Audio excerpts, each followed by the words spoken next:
Here we go. Oh, this is wonderful that I have Francisco Barbera with us today. And I just want to say something really quickly because I want you to have maximum time with Francisco. I met him 2 years ago at a annual Three Principles Global Community Conference in Los Angeles. That's his hometown now.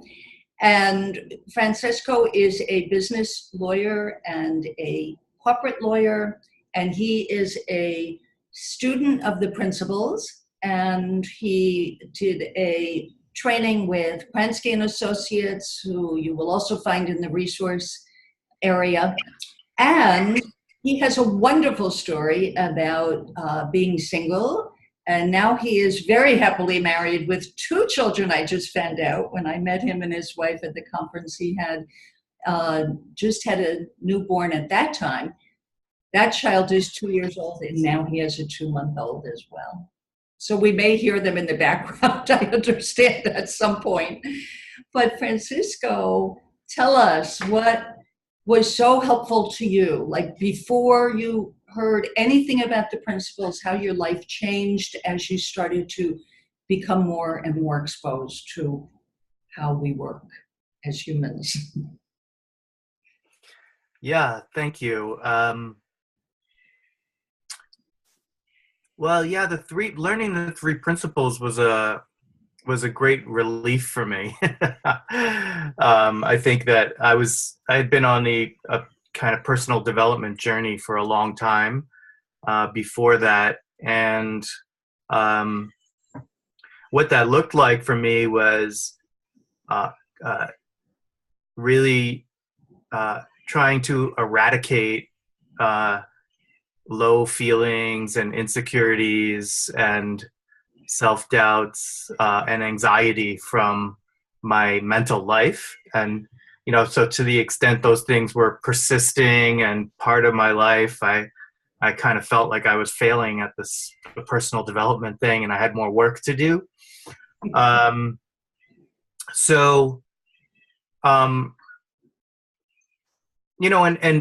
I had, so in connection with that, explored a lot of different modalities, and I did a master's program in psychology and Byron Katie's work and lots of other approaches, and they were all helpful to a degree, but when I learned about the principles, and there was an insight that I had that was enormously helpful, and that was that all of that stuff that I had been resisting and fighting and wanting to heal and cure and fix all of that negative mental experience was just transitory, and that it was natural and human, and it would pass on its own, and it wasn't problematic, and I didn't need to worry about it or do anything about it. And it was like such a load off. I just felt this weight lifting from me for the first time, that just created such a sense of spaciousness and relief and hope, that I could really have the kind of well-being that I think I'd been looking for. So I think that one insight happened like just immediately when I learned about the principles from reading George Pransky's book, the Relationship Handbook, which doesn't really mention the 3 principles at all as an approach or anything like that. It was just really the place that George was coming from when he wrote that book that permeated the pages of it and gave me just a sense of what it's like to be living life with this understanding about the ebbs and flows of thoughts and moods and consciousness, and that there's nothing to be concerned about. And that whole book really was painted a picture for me of what a relationship looks like with this understanding, and I could see from that picture, everything that I had been doing that was getting in the way. So it really began, I think, a shift for me in how I approached dating and relationships, getting back to the subject at hand. Oh, well, so in other words, you just happened to find this book and you pursued further because you realized that there was something there that you wanted to understand for yourself. That's how it all started. Yes, I didn't happen to find it. It was recommended to me by my friend Michelle Bauman, who's since passed away. So rest in peace to Michelle and her family. But yeah, so she gave the book to me because I kind of talked to her about the issues that I really wanted to have a better relationship life and dating life. And so this was the book that she gave to me, and I read it. And then when I did, it was just so different from everything that I'd read before that I kind of immediately called Pransky and Associates, and I started coaching with Erica Bugby, who's a partner at Pransky and Associate, and George's daughter, and we started working together one-on-one, and that was really the beginning of my exploration into the principles. And I kept going with coaching and involvement in the community, and then I eventually did a mentorship with George, Linda, and Barb Patterson, which is a kind of a 3-month immersion, and 6 months. I'm sorry. They learned how to shorten it, Francesco. We were part of the first group in 1994. Oh, you're kidding. Going out to Lacona, Washington 4 times for that year. And it's like a pilgrimage to get out there. It's not easy. So they figured out to shorten the program. It's way out there, yeah. You know what I love is the thing, I don't know if I told you, but you're really the reason that this course took off, because I had just started creating a course, an online course for teachers with 2 other women who were in 2 different parts of the country. And there was something, it just wasn't moving. And then I'm sitting at the conference and you come on the podium and you are talking about how difficult you were finding being single and dating and having trouble making decisions, and wondering if you were making the right choices. And I nearly fell off my seat because at that moment the online course for teachers switched to the online course for single people struggling with dating at that very moment. So it's so great to be doing this with you 2 years later. And then after the talk, I ran up to your lovely wife. We had a short conversation. She handed me your number, how to contact you. She's so generous like that. And here we are. It's great thank you for agreeing to do this with us. Oh, so my pleasure. Say a little bit about what it was that just sealed it for me when you were speaking at the conference. If you remember back to what it was like struggling when you were single. Sure. Yeah, I think that for me, what dating looked like was, I really wanted to get it right. So I guess in a nutshell, I would, what would happen is I would, get into a relationship, and then I would really quickly get into my head about the relationship. And so, I would begin evaluating, like, is this the right person? I would get, I'd kind of reflect on flaws, and that's my daughter Nina knocking. Yeah, Sorry, let me see if I could. Can you hear that? Yeah, okay. She can have her come in and say hi. And Oh no, it's okay. She can't come in because the door's locked. Anyway, so I would get in my head. I would really start to reflect, wonder if this was the right relationship, and I would have. But then I would kind of judge myself for, being judgmental towards the woman that I was dating, and so it would be like this real roller coaster that I was on.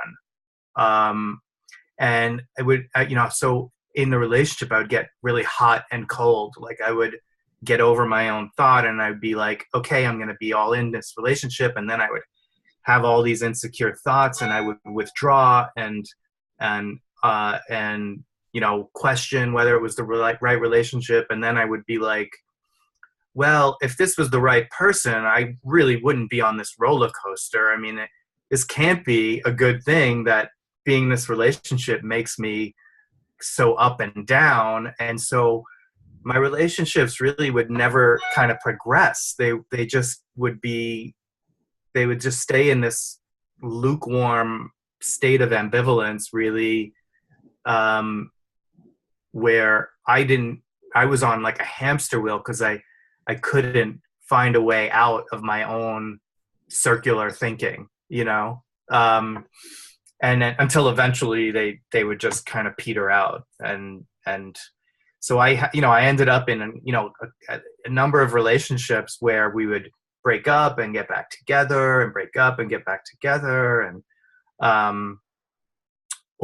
and so forth. So that's kind of what it looked like, and until really my in my 30s, when I really started, after lots of years of doing this, I started to see like the common denominator was me. And so I started to look at myself and my thinking and things like that. But again, like as I suggested at the beginning, like my first forays into that were really focused on fixing and repairing my mental processes and thoughts and so forth, and that was really ineffectual. I mean, I don't know if it was entirely ineffectual. I think it was helpful to a degree to have greater self-awareness, and that helps all of us, I think, is to have some understanding of how our own thinking is affecting our life and behaviors. But what really made the difference was really being able not to not have bad thinking, but to not be concerned about it or place importance or significance on it, and recognizing that it's just kind of par for the course. It's completely normal. It's totally human, and that it wasn't, those ups and downs weren't really giving me information about the relationship or the woman that I was with. They were just, they were just part of it. Pardon me? I'm sorry. Before we understand that, it's so easy to blame our ups and downs on the relationship, or turn it back inside ourselves and blame ourselves for our own mental stability or whatever we come up with in our own thinking that's off, not realizing it's just a passing experience in that moment. We don't have to make a judgment out of it. Yeah. It doesn't mean anything. Right. Yeah. That was a really, really big shift for me. And it made it really a really big difference. Like the relationship that I started after being involved with the three principles was really one of the best relationships I ever had. It was not a relationship with my now wife. Like we broke up, but it was the first time that I'd been in a dating relationship that was where I was exploring the relationship with 100% of myself. Like I would still have like some ambivalent thoughts or critical thoughts, but they never stopped me from being all in terms of being with this woman that I was dating, and seeing where the relationship would go. So we had a lot of we had a great dating experience. We had a lot of fun and a lot of good feelings, and it was just all positive. And at some point though, I felt like it wasn't the right person, but it wasn't. It was a clear decision, and it wasn't tortured. There was a knowing that I had that this didn't feel right, and and I shared that, and we both left on parted ways on really positive terms. And then I had the same thing with Carolyn, my wife, where it was I was just all in, but it just kept progressing, and eventually, like, I didn't being all in kept it just kept going. It kept progressing. It made sense to take the relationship to the next stage, and ultimately to engagement and marriage. Yeah. Yeah, isn't it something that it didn't mean you didn't still have those judgmental thoughts pop in your mind, but you weren't using them as any kind of compass to direct you in any certain direction. You were just having a nice feeling and going with the feeling. Is how it sounded to me. Yeah, exactly. Yeah, I mean, I absolutely was having this same inner experience in all of my relationships, like of ups and downs and so forth. That's what was kind of surprising for me. I didn't think that really was. I didn't think that that's what it would look like. I kind of thought when I met the right person, all of my self-doubt and insecurity and all of that would just kind of be obliterated, and it would just be all bliss. And I think that having that expectation really skewed my experience, because I would get them when I did have doubt about or insecurity about the relationship, I would I would really begin to doubt the relationship itself. But when I understood, like, oh, it's just, okay, doubt, that's what I do. That's like something my mind does. It doesn't Just mean it. but yeah. Yeah, and I do that with all kinds of decisions and all kinds of life situations that are where where I'm making choices. So it's like, picking something out at Home Depot or Macy's, right? I mean, I have all kinds of insecurity and self-doubt. It just happens. It's just part of the human mind. Pardon me. Well, I know that I want to make sure that we're on time for you. You have a meeting coming up in about 20 minutes, right? Am I right about that? Or 10? Yeah, 20 minutes. Yeah, right. Mm-hmm. Okay. So how can we best utilize the next 20 minutes to help other folks going through the same thing that you went through? I know, I can definitely relate to that. I'm sure anybody listening to this is able to relate to that, because that's just the human thought system. It's the way our thinking goes up and down and sideways, and it's just so freeing to not have to depend on that, to not make that our rule of thumb to follow. Otherwise, we're just chasing our thinking around the room and around, our life. Right. Yeah, I think that's really well said. Yeah, I think, if I look, as I, kind of look around at the people that I observe are have a difficult time with dating. I mean, I at least from the way it looks to me, is that they look similar to the way I looked. Like, that is that that dating is one of those things that really, puts them in their head. Like, dating for me was something that it was really something that put me in my head, and in my own my thinking because I was trying to figure it out. I was concerned about making it work. I really wanted to get married. And so there was a whole lot of thinking that I had around it. And we don't, I think human beings don't really do well when that's going on. Like, we don't do well when we have a whole bunch of thinking about something. It really makes it difficult for us to show up in a instinctive and instinctual kind of way, which is where our intelligence is I think most powerful. Our wisdom is most present, not when we have a whole bunch of clutter in our head, but when we're just present in life. And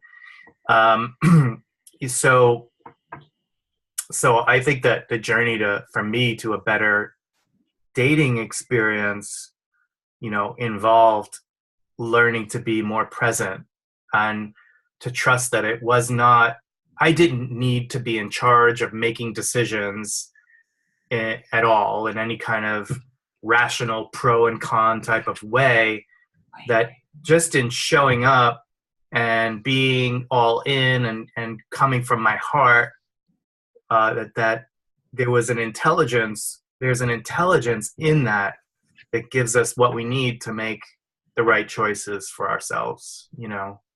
Or if we don't, then to course correct and so forth. So, it's just like learning to be all in. I call it all in. I mean, I don't know if that's a good way to describe it, but my shift was from thinking that thinking was a good idea in relationships.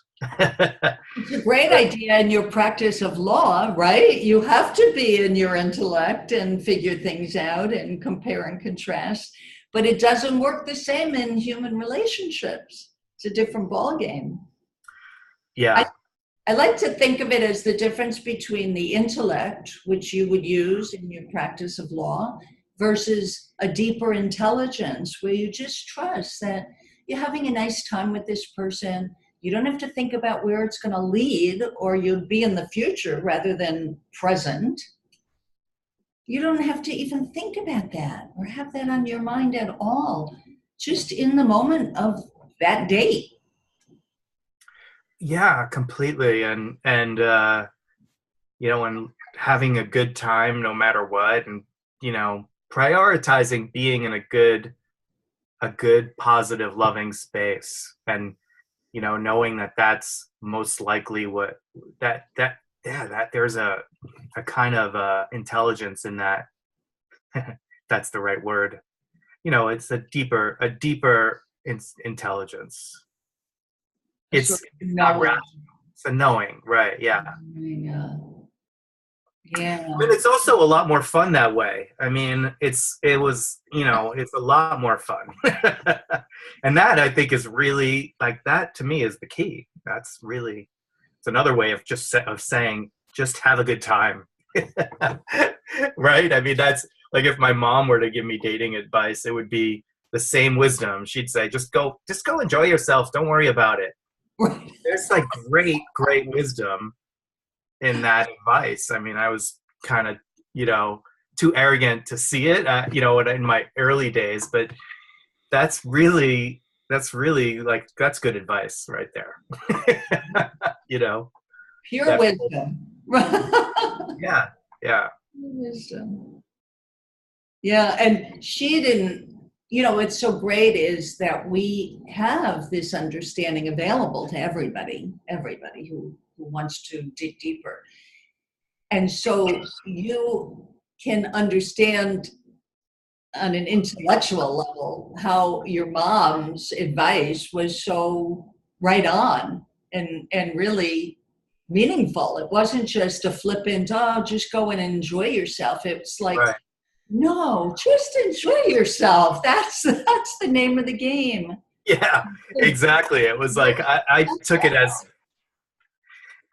as kind of like superficial, but really it's not at all superficial advice. It's very on point, The other thing that she would say to me was, you think too much. You think too much. Just in general. Yeah, wow. Yeah. And I was like, you don't know what you're talking about, but really, she was spot on about that too. Yeah.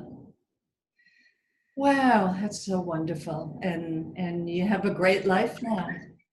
Yeah. And you're Yeah, still I mean, one person. You're dating your wife, right? yeah, yes. Still ups and downs, so it doesn't change. Like, I don't think that the three principles are not an escape hatch from being human. They're not a kind of and that's what I always thought like personal development was about was about transcending the human experience.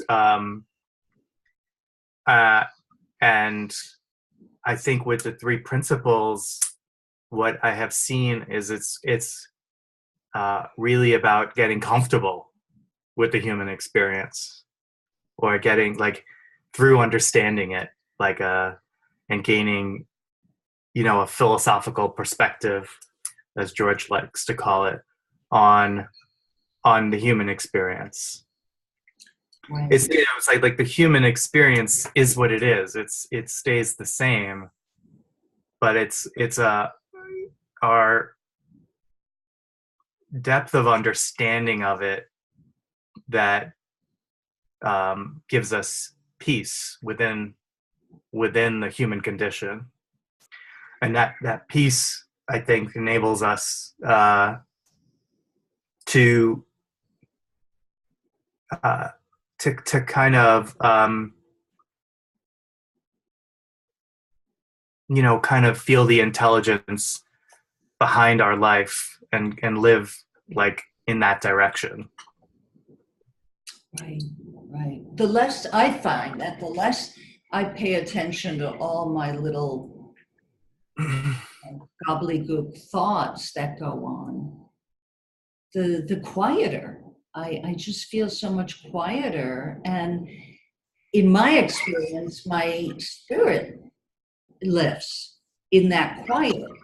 It's still going on. Maybe it's slowed down a bit, but it still goes on. I just pay less attention to it.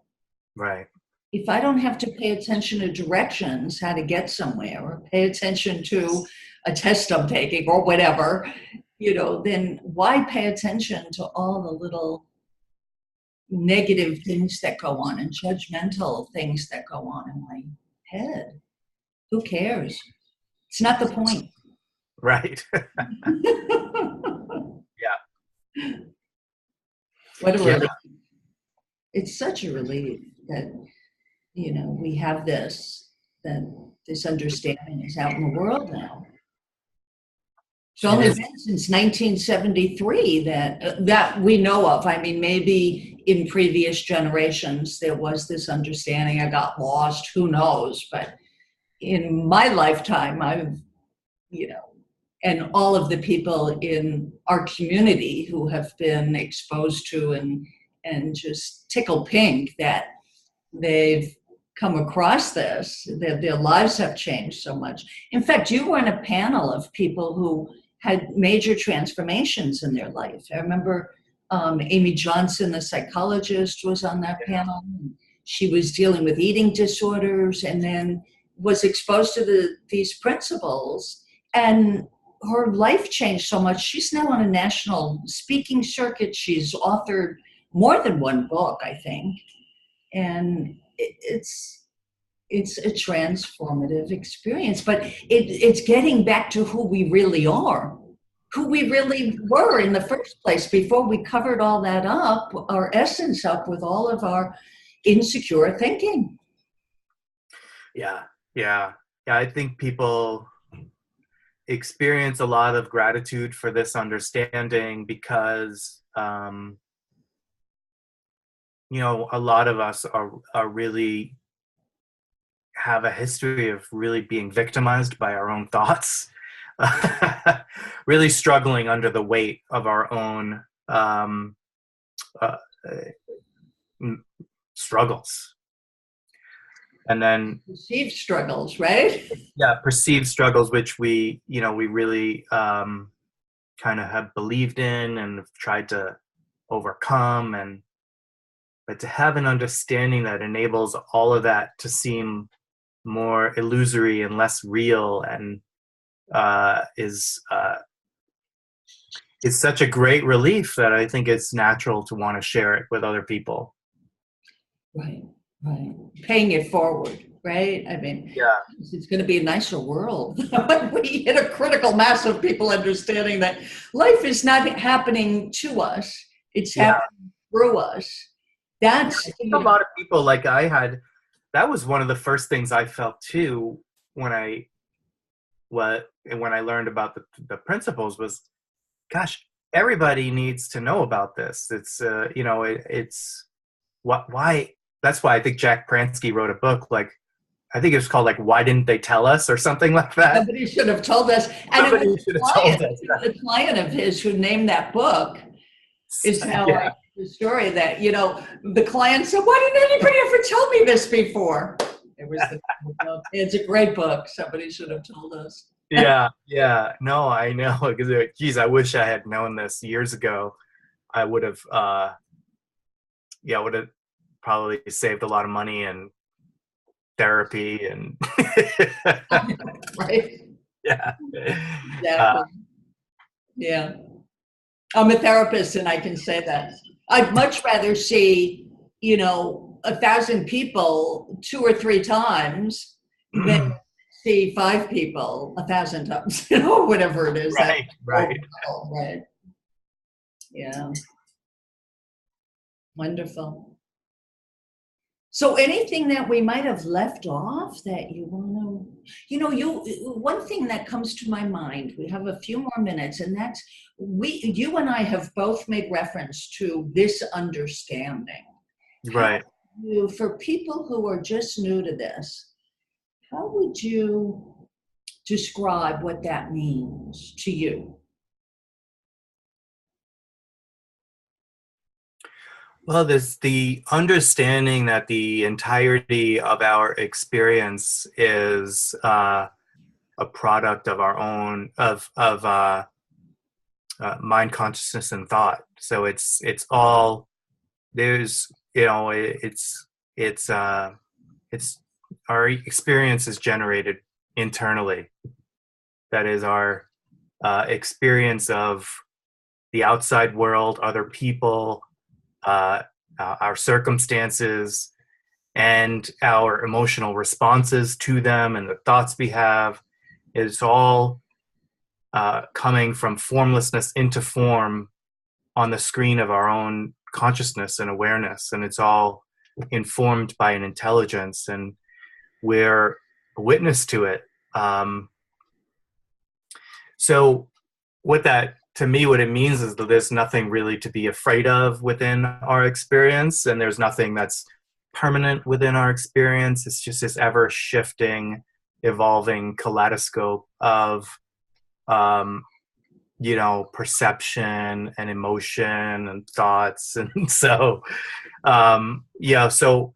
to know and understand that all that I'm ever experiencing in the moment is internally generated is really, like, I would say that that's the essence of the understanding. It's understanding that I'm not a victim of the outside world, that I'm a witness, or I don't know, I wouldn't say I'm a kind of a creator of it, because that's not my understanding. I think it's uh, all of it is happening within divine consciousness, not my consciousness. So I don't think, like, when I say it's all generated from the inside out, I don't mean to say like I'm in charge of it, but I'm connected to it. I am an expression of it. I'm connected to this intelligence, part of it, and I'm being moved by it and animated by it, and so there's nothing to be afraid of, right? Right. Yeah, that's so key. That's wonderful. I love what you just said. All of it. Yeah, so key. And that was one of my favorite quotes of Sid. If people could just, something to the effect of, if people could just learn to not be afraid of their experience, we'd have a different world. Yeah, I think that Because the tendency of the human to react, right, you right. get an experience thinking that it's coming from that person. Have you found, like, in your relationship, that it's hard to blame your partner when you understand this? It's like you can't get behind blaming the other person. You might do it for an instant here or there, but it's like, what am I doing? This doesn't make sense, right? Do you find that? I'm laughing because, somehow I find a way.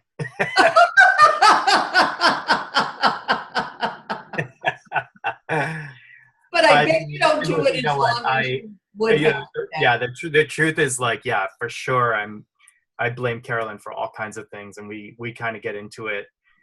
And so, in moments, I lose my bearings. I mean, and in a lot of moments, I lose my bearings, and and I'm thinking my experience is coming from her, and so forth. And but then then I have a new thought and a new insight, and I understand where she's coming from, and then I apologize, and then we do it again, and and I would say in all of the ups and downs of you know of relationship, it's the understanding that it's uh, it's all okay, it's all normal.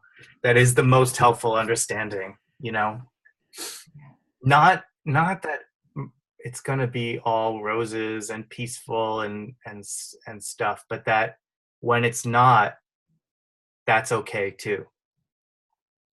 And it probably doesn't last as long as it would have without your understanding. And it probably doesn't happen as often. And you come out of it and you realize, you want to do a head palm, right? Like, what was I thinking? Yeah, So yeah, often, in my couples counseling, couples will come in, they're talking about this big argument they're having or that they had. And they said, we both woke up the next morning and we could not even remember what that argument was about. yeah. Isn't that wild? But in the moment, it seems so real. And, that's the gift of consciousness to make us Yeah, help us get through this world having some kind of experience. yeah, yeah. No, I mean it's vivid. It's vivid. It can be very vivid, very intense, but then um, thought changes, and then our whole perspective and experience changes, and what was an intense fight, then it's all gone. And so trusting that that's perfectly okay, that you can be at each other's throats and then be lovey-dovey like 10 minutes later, that's really good. That's helpful too. I mean, that's very Yeah. helpful to know, like, um I don't need to dwell. I mean, and it's not necessarily valuable or to think back on a fight and why did that happen. I mean, it's gone, and here's a new moment, and we could just enjoy this moment. And that, what you described, is resiliency, That's resilience. Yes, right? totally. Yeah, That's inborn, innate within everyone if we allow it to occur. yeah, You and know? trust it. um And I trust mean, it. and yeah, trust it and look in that direction, like That it's a yeah, good thing. It yeah, doesn't mean we're in denial. Right? right, I get this, exactly. oh, if I don't talk about it, then I'm letting him get away with something, or I'm Yeah, letting her get away, or it'll happen again if we. And so they stay stuck in talking about it and in a yes, miserable. You could talk about it forever, and it's not going to right. get you to a nicer feeling talking about it. I know, that's so true. It's so true. And yeah, so even in, it's just, yeah, that's just it's such a valuable understanding, because there are days, and sometimes, many days where, I my relationship with Carolyn is just not in a very good place. It doesn't feel good, and there's nothing I can really do to change that experience in that moment, but I do know that it will change. Like I know at some point it'll change, and then I'll be, and not only will it just like marginally improve, it won't just like improve like 5%. I mean, my mind can clear, and it'll be like I just met her, and I'll be like, back to day one. That's the resilience of the mind, and what happens, like we have that capacity. So that, so yeah. It's good, it's nice to know that, because yeah, yeah. It sure is. It sure is. Here's a funny thing that just occurred to me. So, you talked about the relationship handbook. I have been telling every client I've ever had since that book came out that they have to get a hold of that book. So Chris Heath and I wrote The Secret of Love. It's not out yet, but we gathered a lot of couple stories for this and asked George if he would write the foreword. And he said, well, Lori, I'll write the foreword. I'd love to. It's a great book, he says. But Lori, you have to write your story. And I said, but George, I'm the only single person. And in fact, Linda used to send women to me who wanted to get married. They're in the Three Principles community. I won't name any names, but these two women in particular went on to get married. Because Linda would say, go talk to Lori. She knows how to meet men. So have a long history of dating, So George said, I have to write my story. And that was another thing. In writing my own story, he said it's going to help a lot of single people. So I wanted to capture George's foreword, and I wrote the story, and it was really helpful to me to write that out and to have it in this book, because that also catapulted this course for other people who are having a hard time. And, they can take what they learn in this course and bring it into their marriage or bring it into a lifelong partnership. Absolutely, yeah. I think Same that's principles. yeah. It's one and the same, really. It's one and the same. In other words, that dating, with the things that make for a good dating experience are the same things that make for a good marriage. Yeah. Yeah, I can't wait to read your book. When is it coming out? Well, we were told 3.5 months ago, approximately, that it would be out in 3 months. So I'm thinking soon. Oh, good. It's at the printers, so it Oh, depends how exciting! when it gets printed. Yeah, it's exciting. Yeah, Congrats. great Congrats. stories in there. Tom Kelly has a wonderful dating story in there. I interviewed him about that too for this course. Yeah, great stories. Gabriella also, yeah. Mhm. Yeah, it makes a huge difference in everybody's lives who really see this inside out nature of life. Yeah, It's like turning the telescope we've been looking at the wrong end of the telescope, right? totally. Human nature. It's human nature. It looks like everything's out there, and we have to grapple with what's out there, including our partners. Hmm. So, any last words? I don't want you to be late, and it's 5 up, so you've got an Okay. appointment. I want you to have time, space to prepare for that. Yeah, no, I mean, I want to, it's been nice talking to you, and I hope the conversation is helpful to listeners. Yeah, I know it will be. Thank you so much, Francisco, for taking the time to do this. Okay. It was a pleasure. Thank you, Lori. Take care. Hope to see you at Likewise. a conference in the future.